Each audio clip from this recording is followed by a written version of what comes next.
Let's find our destiny. Good evening, everyone. Welcome to the New Era Paranormal Podcast with JD Curry and Irina Kilowese.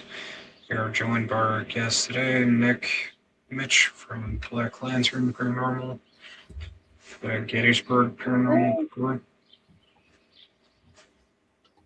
This is a pre-recorded episode, and we recently had a couple of events that we went to. So if you guys want to start there. So Nick and I just came back from Creep It Real in DOS. The DOS House hosts it. It's in Loretto, Pennsylvania, but the actual event happened in two places: at the DOS House and at the Emmitsburg County Jail, which is another historical location that does paranormal investigations. And Nick sang. And I did a gallery, but Nick was performing out on the grass, and he was fabulous. Check in the mail. Thanks. But we had a really good time. It was a great event. So, Nick, did you want to talk about it at all, or? Yeah, this was I think it was the second year for Creep It Real, I think. Yeah. Yeah, we didn't do I found out about it too late last year, but I was able to sign up this year. It was a really cool event. I mean, having a Paragon in a prison is definitely a nice touch to it. I mean, so it was really cool. It was a lot of fun, a lot of familiar faces, really good time. And we were in that because there's a cell block, and then there's like that main area in the center where they have the big cells with the stone cells. So we were in the two levels, and I think you were actually right above my cell. Now that I think about it. Yeah. Yeah. Yep. So that was fun to be in those. Those. And apparently mine was supposed to be the creepy one. Okay. So everybody was talking about, oh, that's the one I don't like, and so we show up to go to our cell, and it ends up being the creepy one. But we had a good time in it. Did you feel anything when you were in there with us? I don't think so. I didn't. No, not really. I mean, it felt like there could be activity there, but obviously with so many people and everything, it was kind of hard to, But it's definitely a place I'd love to go back and investigate. And same thing with the DOS House. That's been on my my list to check out as well. Yeah, JD and I investigated the DOS House. It's a great place to investigate. It was fun. Yeah, we got a Class A EVP, but it's on her iPhone that she hasn't given me access to yet. It's like, as for the event, though, it seemed like it was popping off. They had a lot of different things they were doing, not just the Paragon. Yeah, we did a table tipping where I did readings, and we did a seance with myself, Patty Negri, Blue Bodie, and Bianca Rose Pericone. I can't remember how she. I'm mispronouncing somebody's last name. It's not just mine. But so we did that. We had the investigations, and they did that Jason event where he was chasing people through the DOS House. We didn't get to go. Did you get to go? No, Nick, I didn't even know about it. I saw the pictures from that Mike posted, Danger, what he posted, and I thought that was just like a photo shoot. That was very cool to see that. Yeah, and I didn't I heard the stories afterward, and then also Santiago went in there too with some people. So he took some groups in, and so can you imagine him? and so they could hear him screaming from outside. So, but when they told us about it, it was just it sounded like so much fun. That was a great, for people, that was a great experience. Cool. And it was unique. So sure, absolutely. That's cool. Yeah. And what they did was they mixed a lot of so they had some music. They had you singing there. And so they had music out on the grass, which is kind of cool because you do Parajam in Gettysburg. Mm-hmm. That'll be this coming August, if you want to tell people a little bit about it. But yours incorporates music, right? But you could describe it a little more about music and the paranormal. Sure. Yeah, so it'll be I guess it's the second one. Yeah, second Parajam. And it's when we started it, we were just trying to come up with. We didn't want to just do a regular schmegular Paracon, so we realized there's a really good music scene in Gettysburg, and being a musician myself, we were kind of tossing around ideas, and that's kind of Parajam just kind of fell into place. And then I mean, last year was kind of the trial and error of it and figuring out the kinks and all that.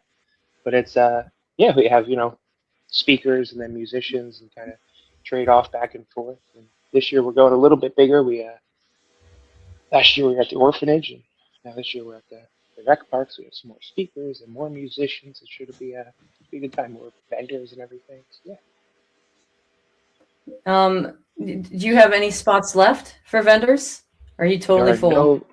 The vendor spots are completely full at the moment. It could open up a little bit closer to the event, but right this second, they're all reserved. Okay. Do you have a waiting list just in case you have a cancellation or anything like that? We do. So if there is anyone still interested, we do have a waiting list. They do want to jump on.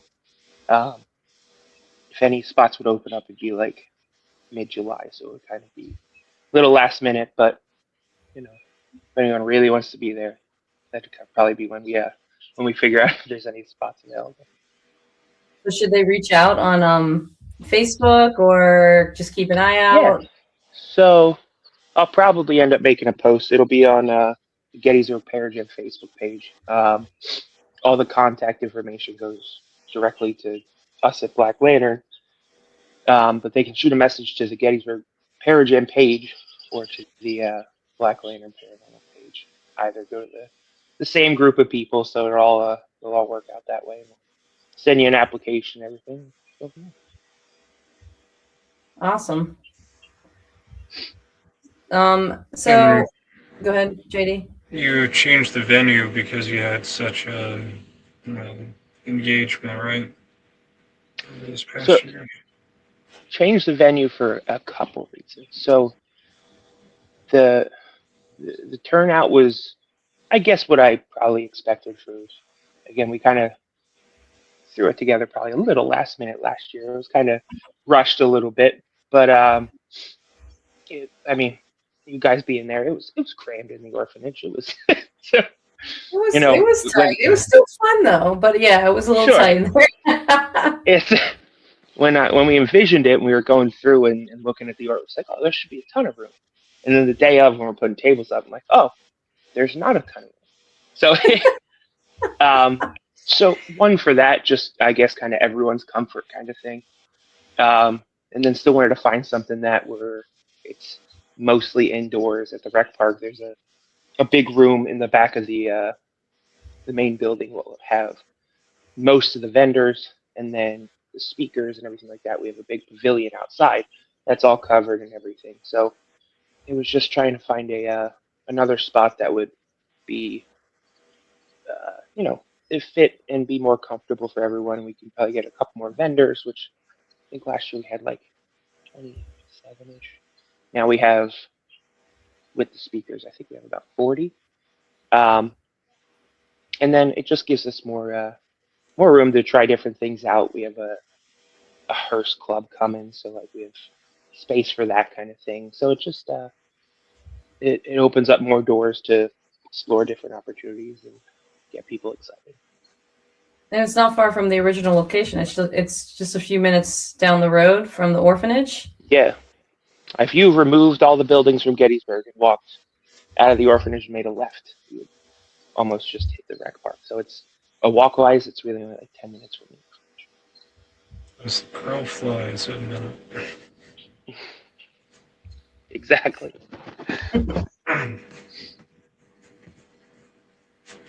Well, very cool. Yeah.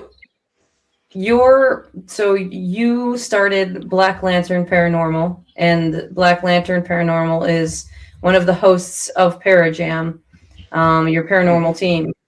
Will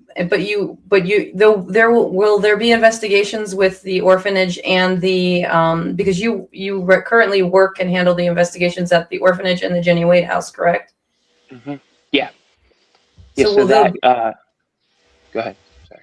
will there be investigations for? So when you click on the link for the Parajam tickets, there's a bunch of add-ons. A couple are related to more ghostly images stuff because the two companies that put it on are Us Black Lantern and Ghostly Images at Gettysburg. So Ghostly Images has some add-ons where like one of their haunted buses at night. You could do one of their tours, either Jenny or the orphanage. I think they have a couple other events that are on there, and then I believe there is a daytime investigation around 5. I think. Don't quote me on that. But then there is a combo investigation that night, which will do both buildings that we will then host like we normally do. Um, that's just a addition to Parajam. Is am I remembering? Please let me know if I'm remembering it correctly. Is little Skylar Parakeet doing one of the investigations for like younger kids, or am I So remembering wrong? we were planning on it, and then we realized because even it's wild. I mean, because if anyone follows Black Lantern, we kind of switched things up the past year. But Yeah. we got to know Chris and Skylar last year, and then brought them on.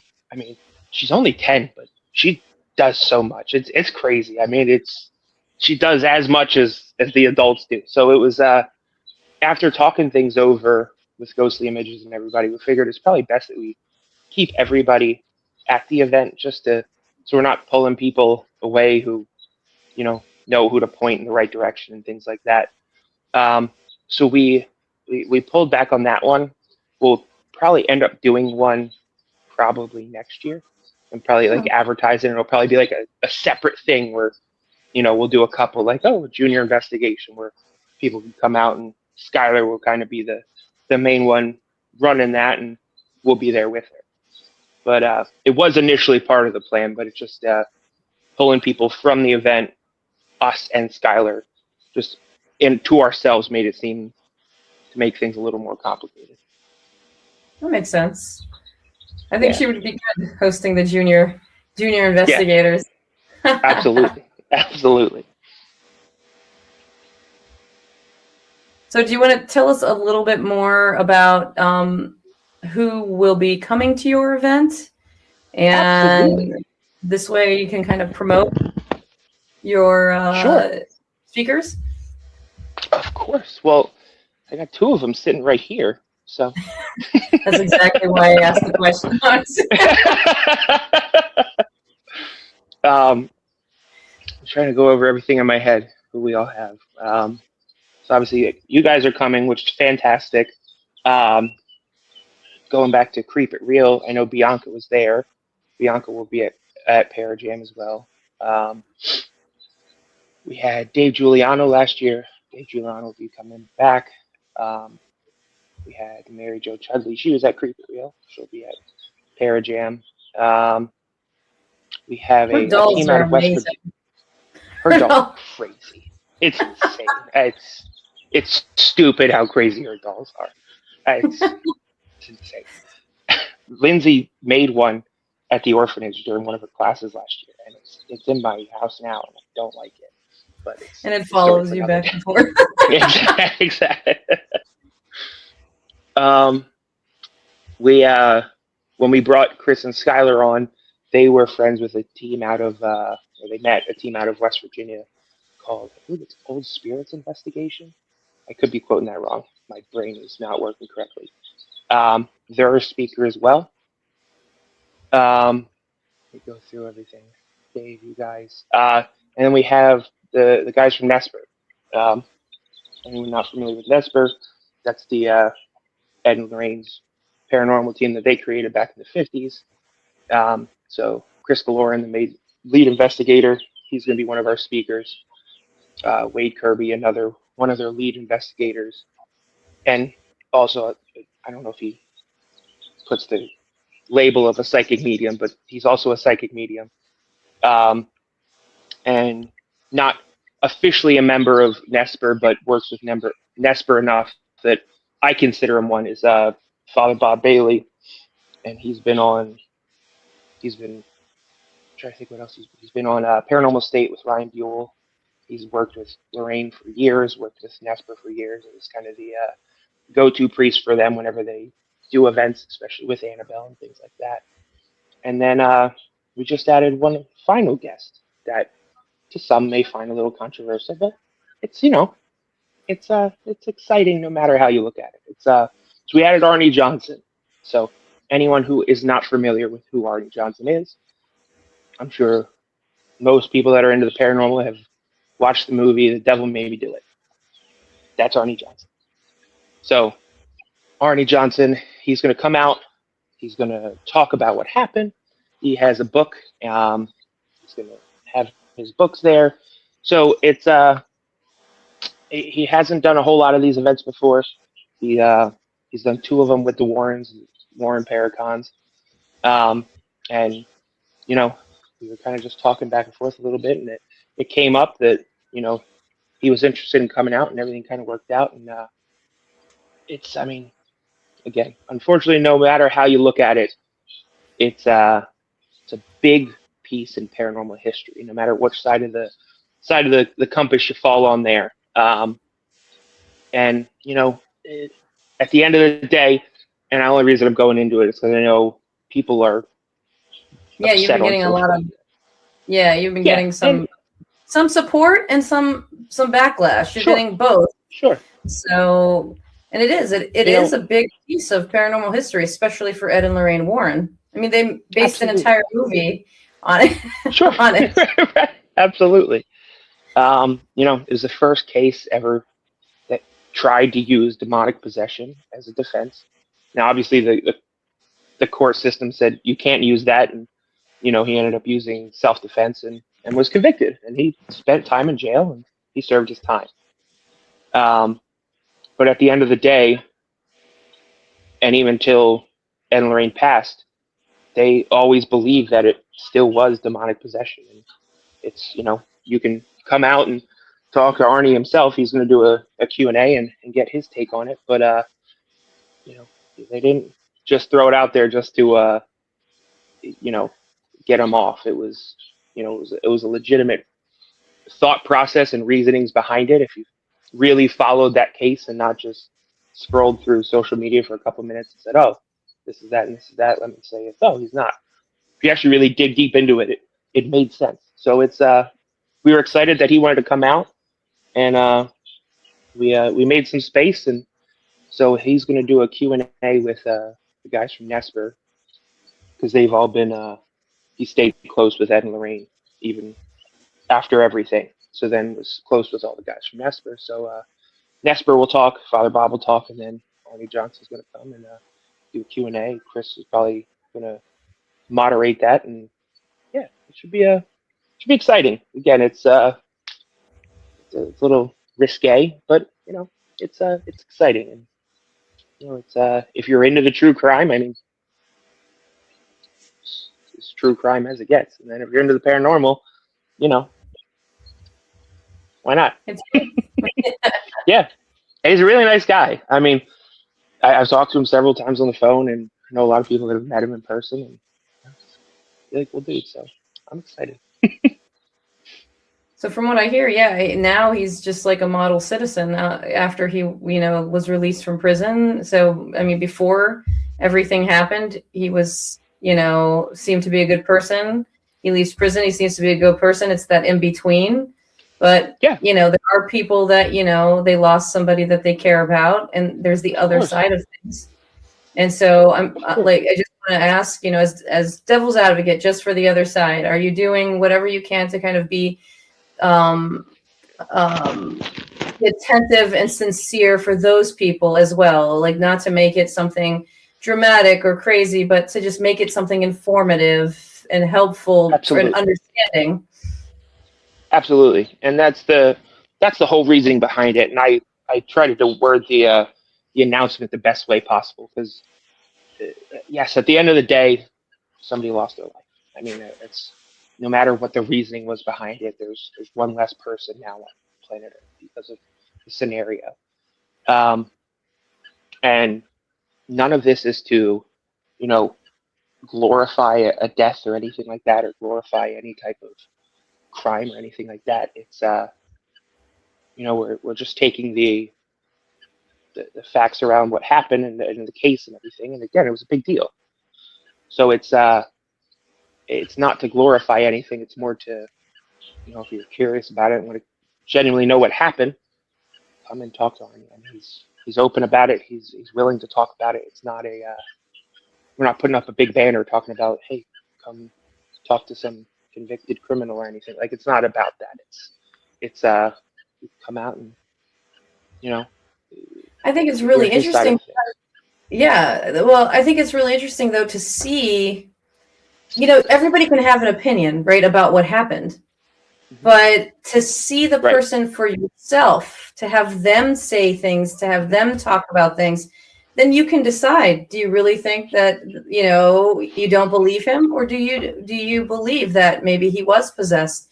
Are you in agreement with what the Warrens deduced? Like, is it's your opportunity Absolutely. to actually get the story right from the horse's mouth and And decide. he's willing to come out and talk about it. Like, again, it's not.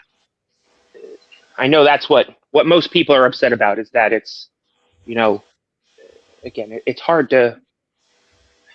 It's a touchy subject, so it's kind of hard to dance around that and one not forget what happened and take away from the other person that again lost their life. But it's so I mean, to answer your question, it's yes, but it's just it, dancing that dance and making sure we do everything respectfully, one, to that family and also to Arnie, because again he's been through a lot, as well as Alan's family has been through a lot.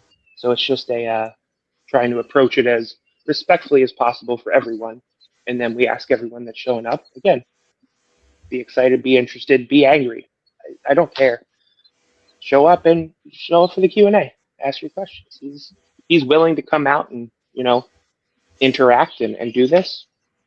Ask away.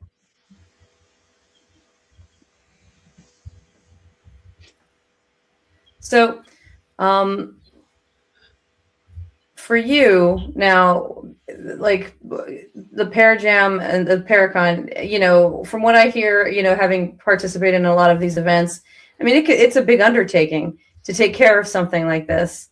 And so, what compelled you? I don't think we actually talked about this the first time around. I know you talked about why, like you wanted to merge the two, right? The music and the paranormal, because those are two loves. And you're a singer in the community. Like you do gigs and performances all around, especially the Pennsylvania area, right? In that area over there, for Gettysburg especially.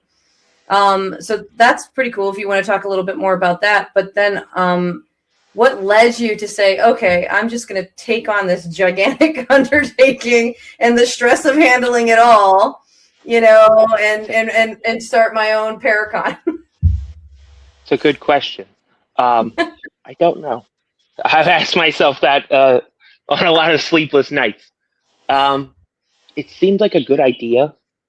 It's probably the best, as simplistic as that answer is. It just at the time when we were brainstorming different things, it you know at the moment at that moment the only thing that was in town was the Battlefield Bash, which Yeah. no no slight to them. I mean, we go to the Battlefield Bash every Great year. event too. Yeah. That's where Absolutely. we hang out sometimes when we're there. Right. So, Right. So it's I guess it seemed like a good idea, and two, for a town that is so paranormally influenced and driven by paranormal, and it's um, locals don't want to see it, but it is very dark tourism forward. There's so many ghost tours in town. There's so many ghosts, you know, paranormal history and evidence that's out there from this town that, I guess one Paracon did seem like enough, if that makes any sense. mhm. So I know, a lot of places have a whole lot of different events. So we kind of figured, let's throw our hand in the ring and see what happens. Um, again, is it that the is that a good reason? I don't know. But that's in reality, that's what it kind of boiled down. It sounded like an interesting thing to do.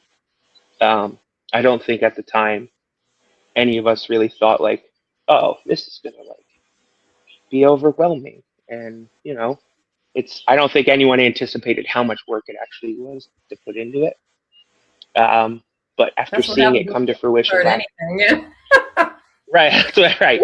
Yeah. But after like seeing it, like you put so much blood, sweat, and tears into it last year, and see it happen, wasn't on any crazy magnitude scale last year, but it happened. People showed up. You guys were there. I mean, it happened. It was great. I We had guess a great time. I guess that was the reasoning to keep it going is it, it's a it's a rush to see people come out and you know all come together and enjoy the community, and it's not a hostile thing because there's so much hostility in this paranormal community as it is. It's a bunch of people just coming together and enjoying it. They're you know picking up paranormal equipment and listening to speakers, listening to you guys, and listening to music. So it's kind of just along with the bash, just another I don't know a glimpse of a paranormal oasis that I wish could happen more often, where there's no uh, drama and excess nonsense that is in the day to day life of this wonderful Yeah. And the nice part with your event is the new opportunities and new topics, and it's not just all the TV celebrities all the time. right. And we even looked into that this year too. They're like, oh, it's maybe, but it just, like keeping it different. I mean, it's the kind of the avenue that we went on last year. I don't want to keep it that way, and I think we're still doing that and kind of keeping it a little bit different. Um, and yeah, I mean, it's not you're not getting ghost hunters or anything like that, and there's no slight on those guys, but it's uh, you know, it also costs way too much money. But that's not that's not even the point. It's just you know, it's good to have some diversity and hear from as many different people as you can. And not just paranormal people, but you're giving an opportunity for musicians to be heard and seen as well. And it may be a different Exactly. community than would normally see them. Right. hmm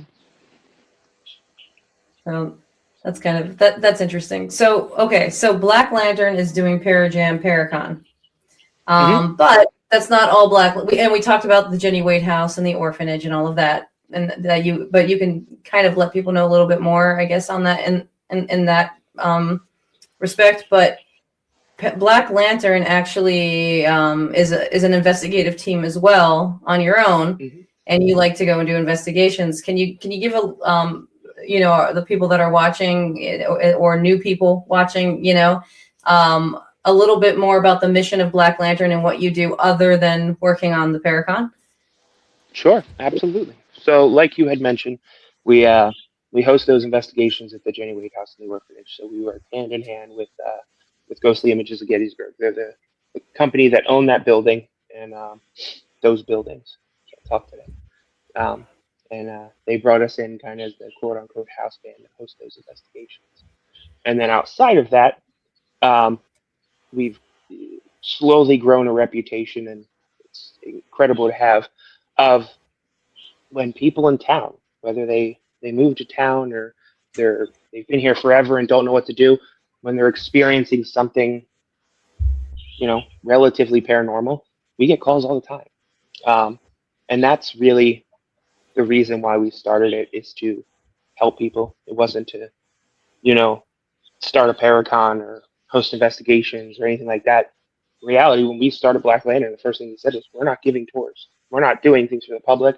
We're going to do private stuff. And we're going to help people. Now, the opportunity fell in our lap, and I'm glad we took it because it's a lifelong friendship with the folks at Ghostly Images. But the main mission behind Black Lantern is to help as many people as we can that are dealing with the paranormal, whether they're interested or not, but have some type of, you know, issue that could be bothering them that they don't know what it is, whether it be paranormal or not. They give us a call, we'll come out, and you know, 9 times out of 10 when we come out, it's not paranormal.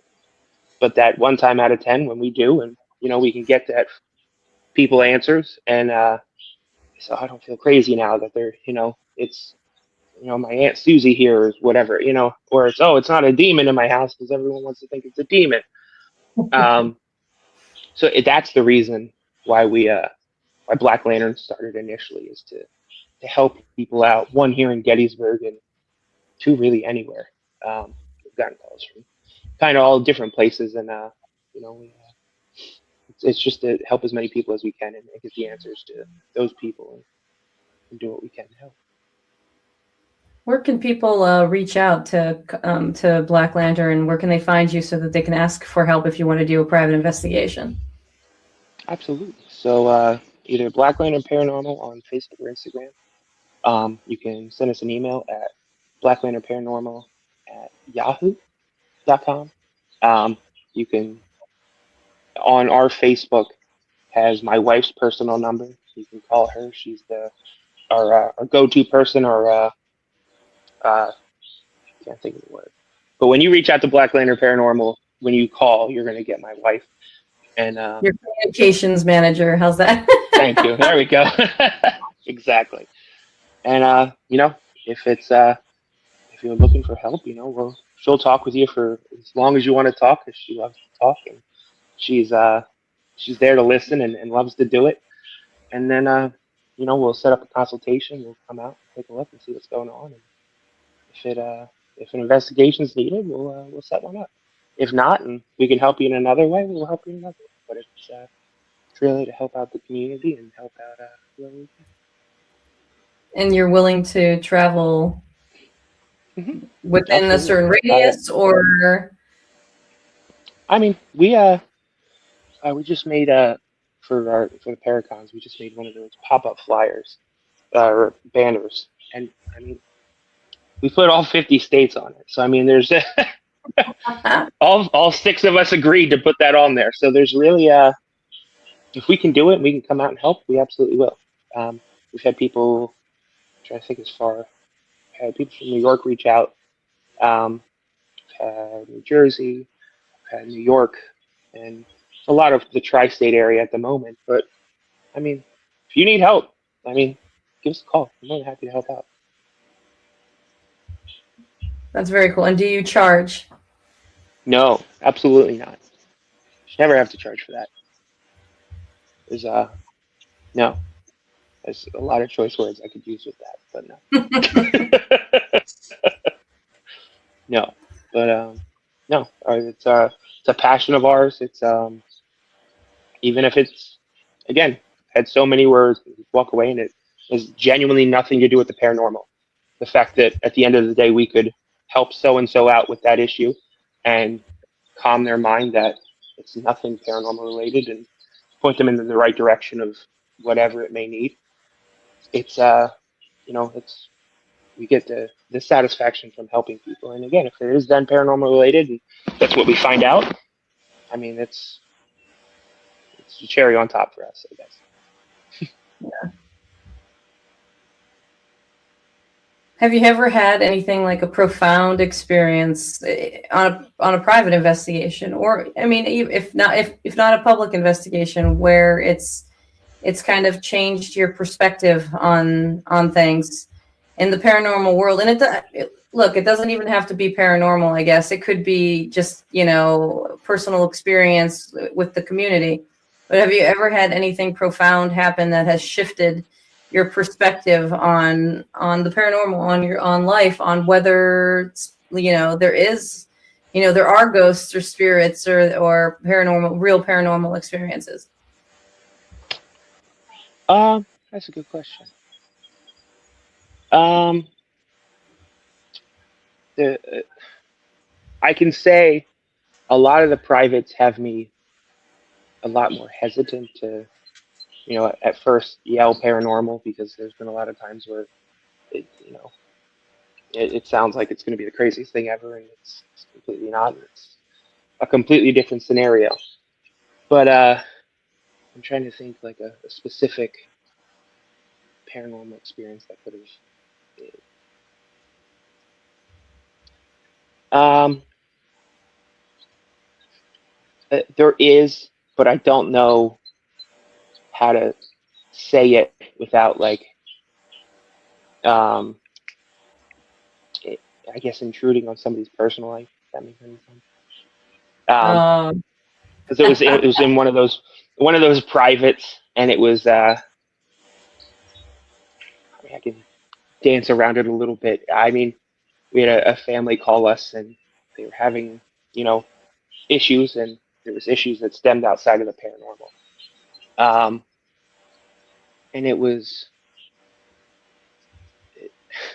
we had a we had an EVP session that lasted probably a good 45 minutes of us just going back and forth with this spirit that was in this house. And we were at the point where we thought there probably wasn't any paranormal activity in this house based on the other issues. Um, and we literally had this long, profound conversation with, to come to find out that there is two spirits that live there, and they went over and they literally listed a whole line of events that took place. It was such an in-depth conversation that I never expected to have in the paranormal field with somebody I can't see. And the conversation was, I mean, they were validating the problems that they were having, which was just astonishing.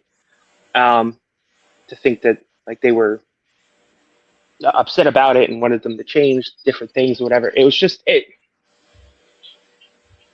I guess that experience specifically made me think even more that, you know, whether you think you're in a haunted house or not, or you think you have paranormal activity, you know, to me, I start to think that, you know, maybe there's spirits around us a whole lot more than you experience.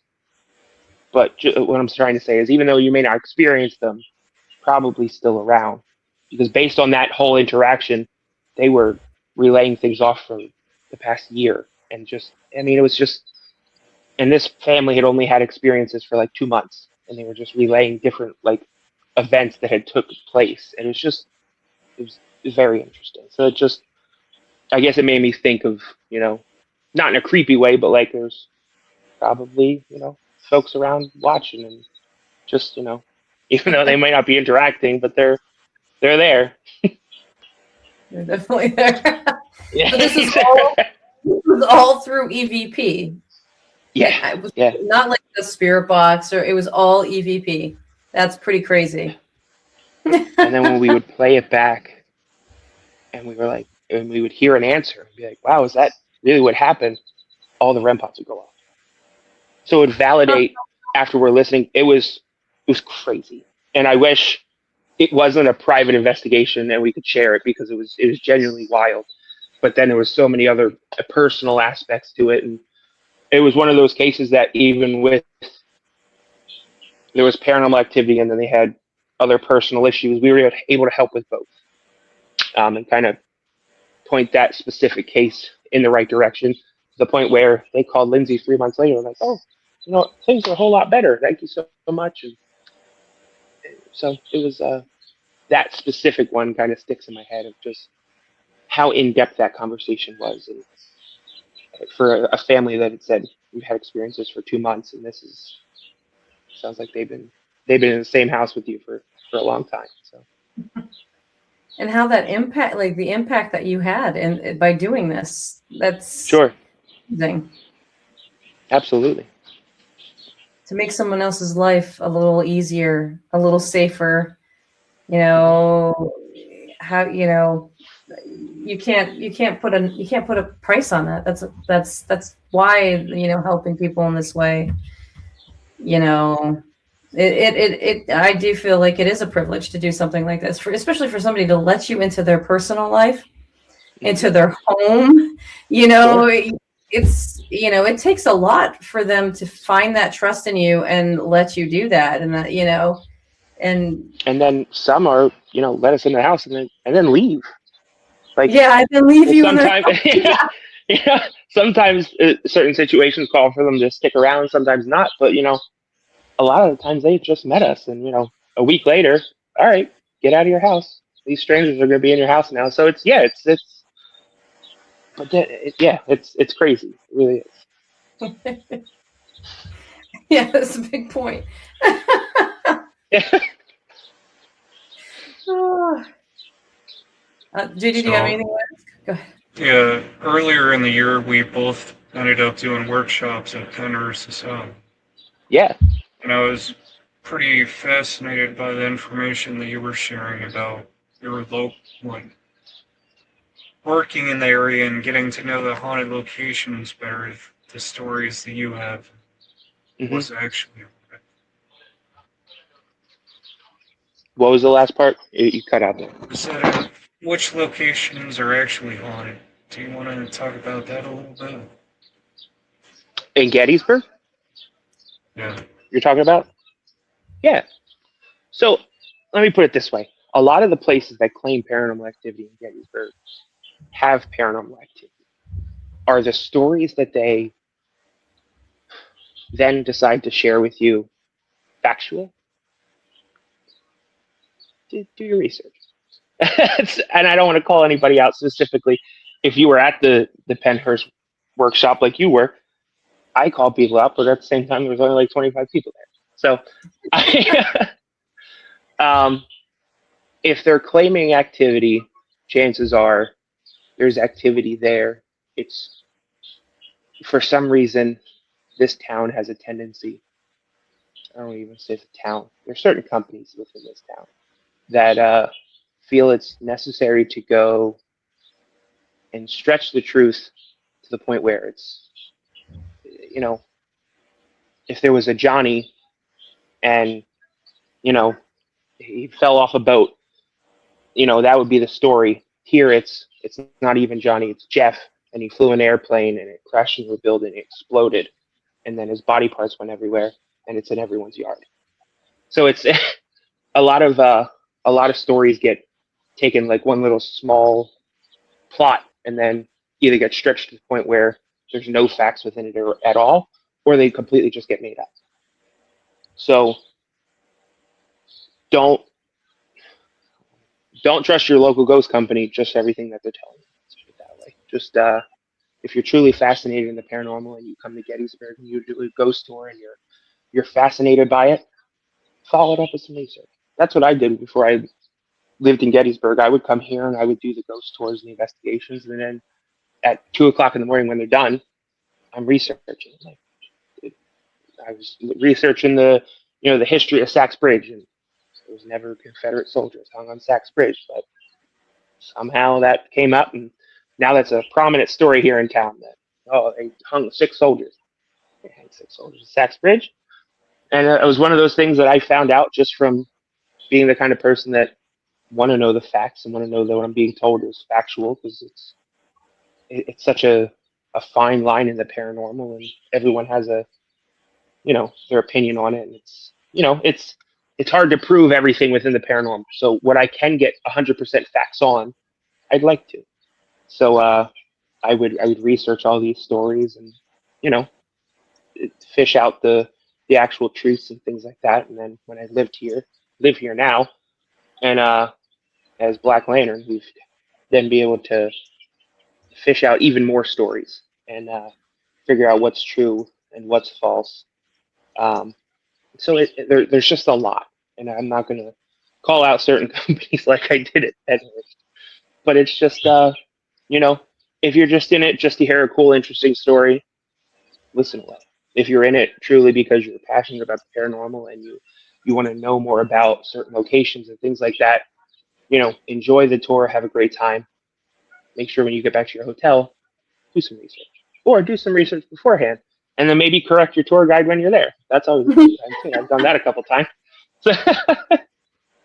Oh, that poor But tour guide.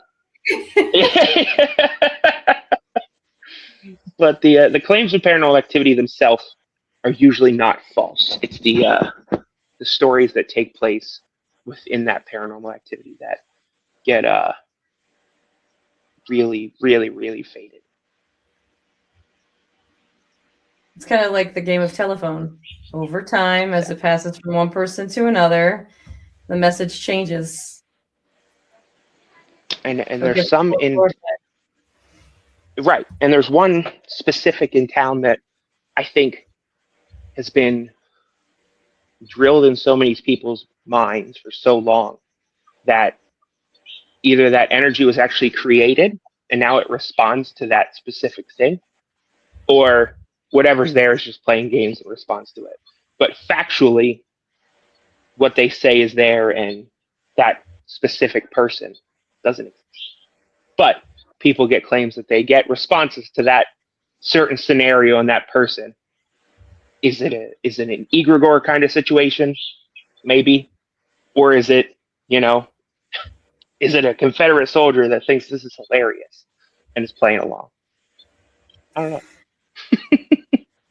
Right. You don't know. You don't know for sure. Yeah. One thing I do feel that like Gettysburg itself is just full of spiritual energy. Like it carries that, and I agree with you. There is, if there's paranormal activity, there's likely paranormal activity in a location for sure. But bottom line, from what I'm understanding, you're saying is listen, enjoy, but verify. Absolutely. That was a much quicker way of what I was trying to say. It is a great place to be, though. I love going all the time. I can see why you love living there too. It's just an amazing place. It just had such a draw when I would come here as a tourist and come visit. It was just every time I leave, it was just kind of want to pull me back in. And I always ask myself, like, wonder if that is the energy from, everything that took place. That what was the draw that was pulling me in more and more, because it was I've never had it happen anywhere else where I've left a place and it just almost kept like it was just pulling me back over and over and over again, and not in a bad way. So, is that related to the paranormal? I have no idea, but it's the past year or two I've started to ask myself that question. I wonder if because of how much energy's in town, that's what was, I don't know, like a magnet to it, I guess. Well, considering what you feel and what you're interested in, and and you know what, if they like you, they want you around. That's what I feel. So they wanted you around. The music. Yeah, they wanted the music. Maybe. Can you share a little bit about your music now? Can you tell people what you do in terms of music? How, like your sound, where you perform? Yeah, sure. So if I'm not out looking for ghosts at night, I am playing. I mean, if there's live music at a venue in town, chances are that venue's on my schedule somewhere. I just do acoustic stuff. It's just me and a guitar. I do a lot of country stuff, mixed with some classic rock kind of thing. But it's everything kind of has, whether I try to or not, a country twang to it. Even though a lot of times I try not to do it, but it's just how it comes out apparently. So it's Hank Williams and the Grateful Dead and the Eagles and Pink Floyd, stuff like that. But apparently countrified. Well, the acoustic guitar helps. It makes a big difference. Yeah. And you, like, your voice, you're live you've got a great voice. Sometimes you can hear somebody singing and like they do a recording and then you hear them live and you're wondering if it's the same person. So like your voice, like it's a great voice, especially for live events. I appreciate that. Thank you. Yeah.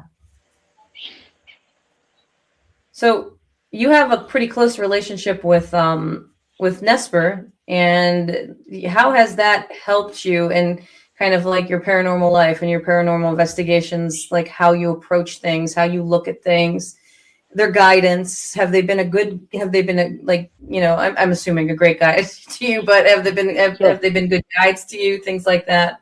Mm-hmm. Absolutely. I mean, working with those guys and being friends with them is, I mean, it's incredible. I mean, I've learned so much from those guys, and probably one of the most significant things I've walked away with that has kind of changed my day to day life. And I'm not like crazy religious. I've always been, probably up until about 2 years ago, a believer that when you pass away, you can, your spirit's either hanging around or you just disappear. Now, um, after, you know, doing a lot of these events with Nesper and, you know, working hands on with a lot of the objects that are involved with Nesper and watching how things react to a lot of different things and watching, a building be cleansed and being, taught how to do these certain things. It's kind of made me grasp a little bit more of the religion side of me that I probably wouldn't even say 2 years, probably about a year that I really started to, I guess, open up to that. Still not a guy that like actively goes to church or anything like that, but I've, found myself, you know, cliche, starting to believe again. I did when I was younger. I used, parents forced you to go to church and all that. And as a teenager, I was like, oh, this isn't real. And that's how it was for a long time. And I think I've always been the kind of person where I start to believe in something when it's like hands on and I can see it in front of me. And that's even with the paranormal. A lot of people don't get that, so that's why I don't believe in it. And it was kind of the same thing with religion for me, where it's hard to have a hands-on experience. Some people say otherwise. For me, it was.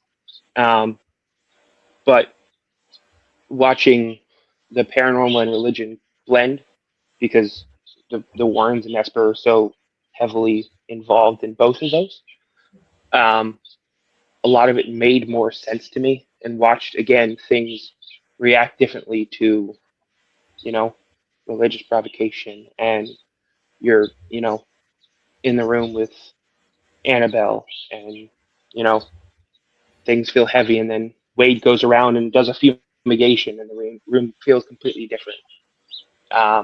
Or you say prayers and different things. So it just, working with them, it has been incredible for so many reasons. But the thing I've walked away with most profoundly that I take into my day-to-day life, and especially within the paranormal, is more of a understanding and appreciation for religion that I've brought more into my daily life, where I can probably for the first time in 28 years old, probably for the first time in, I don't know, 11, 12 years, I could quote unquote use the words that I would be religious.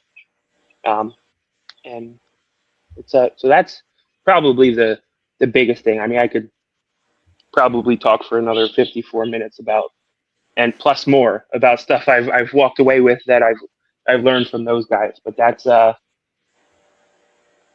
probably the one that sticks out the most, is just watching, how dramatic it is, to see things change when using religion, and how it completely shifts the whole environment of things. And it just it made me start to question more and believe more, and I've done my own thing since then. So that's probably the big one right now.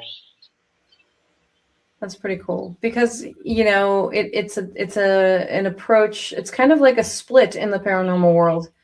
People who believe in that the priest and the Christian side, kind of Christian perspective kind of thing, and religious perspective kind of thing, versus the people that do not. They believe in something very different.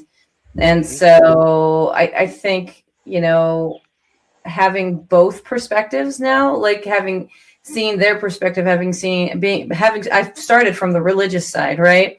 But also seeing the other perspective, and how I also think it can coexist in the way we handle things and do things. It doesn't have to be something specific in a certain way, just like you have a shaman, you have a priest, you have people that, that handle these types of things, and there's proven experiences, at least for the people that have gone through the experiences, right? That these things actually do exist and they do help. And, Absolutely. I've had my own religious experiences. So for me, I truly believe it is here and it exists. And that, having that faith can help in a lot of ways, but it's not the only way in a sense. And I think if they work together, there's, there could be something more beautiful in that respect. And I That's think Nesper found a way to kind of do that. They're strong on the Christian side. They handle things from that perspective, but then yeah. they still kind of look into that paranormal world and blend in that way and are more open. Yeah, they're definitely not the kind of people that are gonna, shove it down your throat and things like that. And I think Yeah. that's what, puts a lot of people off within religion, within the paranormal. A lot of people think it's just going to be, all about religion. You're going to completely lose the paranormal side of it, and they're just going to shove a Bible down your throat. Which that's, Yeah. I mean, I can't speak for everyone, but when they, again, specifically with Nesper, when, like you said, when they have that perfect blend, it really does make things make a whole lot more sense and make things a lot easier. Yeah. JD, you have any thoughts or questions?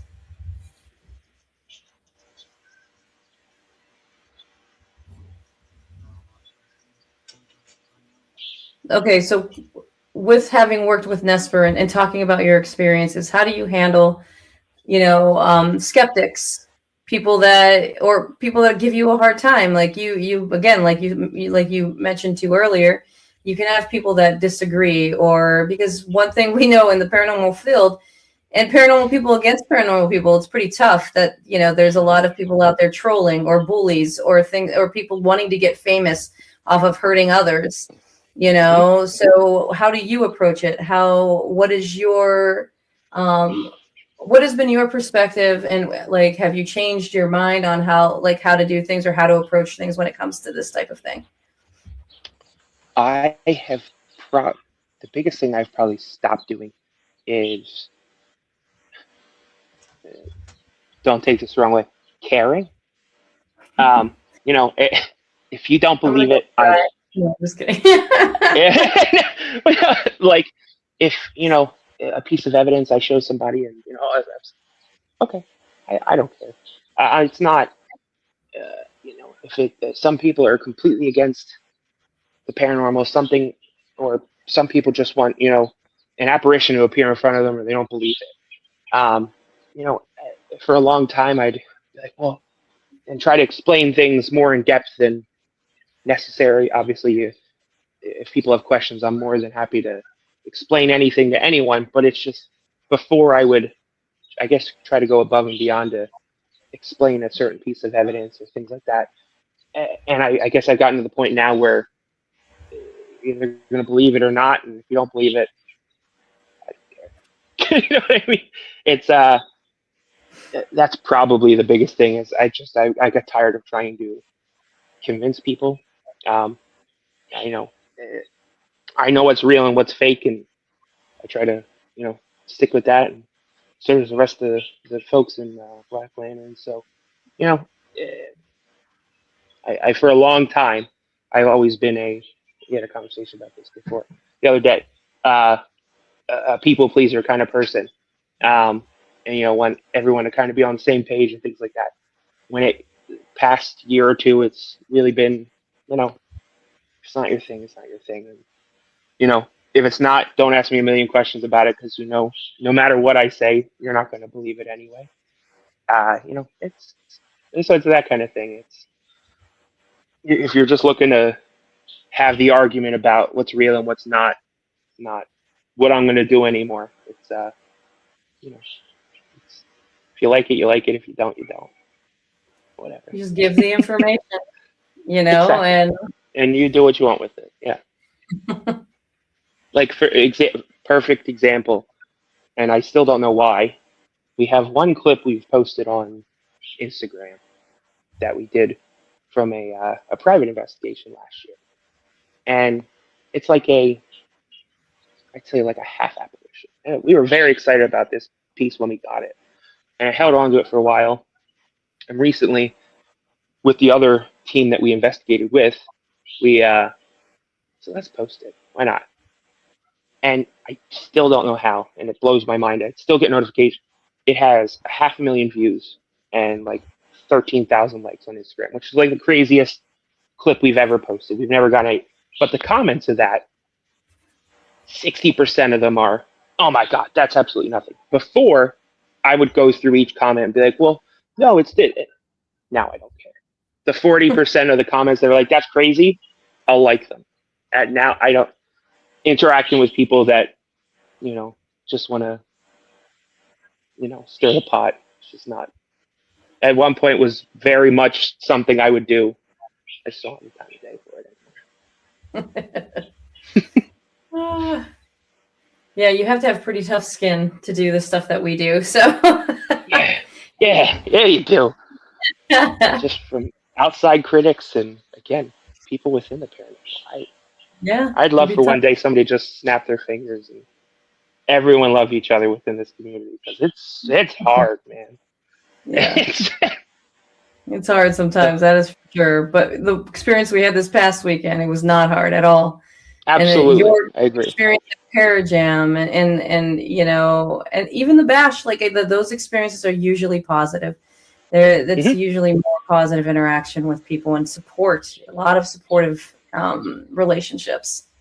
So and then there's others, but these are the ones that pop in my mind right now. Yeah, it's for me. I think it's more social media that causes so much of the divide and the animosity between everybody. And there's so much division between everything. If it's the Conjuring house or this place or that place, like there's always a line where you're on this side or this side, and you're gonna hate the other side. Which I wish there was more than the small percent of people that I know that would just love to ride the middle and just everyone just have a good time. But, yeah. You're always gonna have the backseat driver, or what do they say, the sideline coach, or how when the person has never played baseball in their life, but had knows exactly what they could have done to win. You're always gonna have that in everything. But yeah, it's tough sometimes in the world, and as mediums, the big thing for like in the medium world, the big thing that a lot of mediums have to deal with and fight, even within themselves when they do the work that they do, is ego. And ego is big for it matters in every aspect of especially the paranormal, but every aspect of life. If you can't control that ego, that's when a lot of stuff comes out, a lot of competitive behavior. And so I can only imagine. Again, like you say, that's a whole nother sector I haven't even experienced. You have the whole medium stuff and the paranormal. So I mean, kudos to you to put. Yeah. Okay, so we're out of time. Can you just kind of give everybody, just recap when Parajam is, that information, and where people can contact you, reach out for any of the other stuff that you're doing? Absolutely. So August 29th, the Gettysburg Rec Park. It's going to start at 11 a.m. Tickets can be purchased if you go to the Gettysburg Parajam Facebook page, or if you go to Black Lantern's Facebook page. We have the link posted there several places. Ghostly Images has it posted a couple places as well. And then anyone interested in getting help from us, you can, us as in Black Lantern, reach out to Black Lantern either via Facebook or Instagram or even TikTok. It doesn't matter. Shoot us a message. Give my wife a call. Give me a call. Any hours. We're here to help if we can. Awesome. Well, thank you. Well, thanks for having me. Irene will be doing a gallery. I'll be heading up a group speech for documentary series. And it's going to be my birthday the day before. So. Oh, yeah. Fantastic. It'll be fun. Awesome. You gave the dates, Absolutely. right? I didn't miss that, did I? Did you give the dates of the Parajam? Yeah, I think. Yeah, August 29th. It'll be 11 a.m. to 6 p.m. And then there's the add-ons that some take place afterwards. We have the investigation that's at midnight that night. All that stuff. Okay. 11 to 6. All right. I also want to throw in that this past weekend I went to a event done by John Griffin, Uni Research, and Dom Valero, the owner of the Chase Manor in Auburn, New York. And they did their paranormal puzzle event. So if anybody's in my area, you should really check it out. And they were both guests on the podcast today. Yeah. Okay, so thank you for joining us, Nick. Thanks for having me. I appreciate it. Thanks everyone for joining us for this episode of the podcast. This is going to be the season finale. Gonna start again in the fall. We'll let you all know. And be sure to keep up with everything else that each of us are doing. Good night. Night.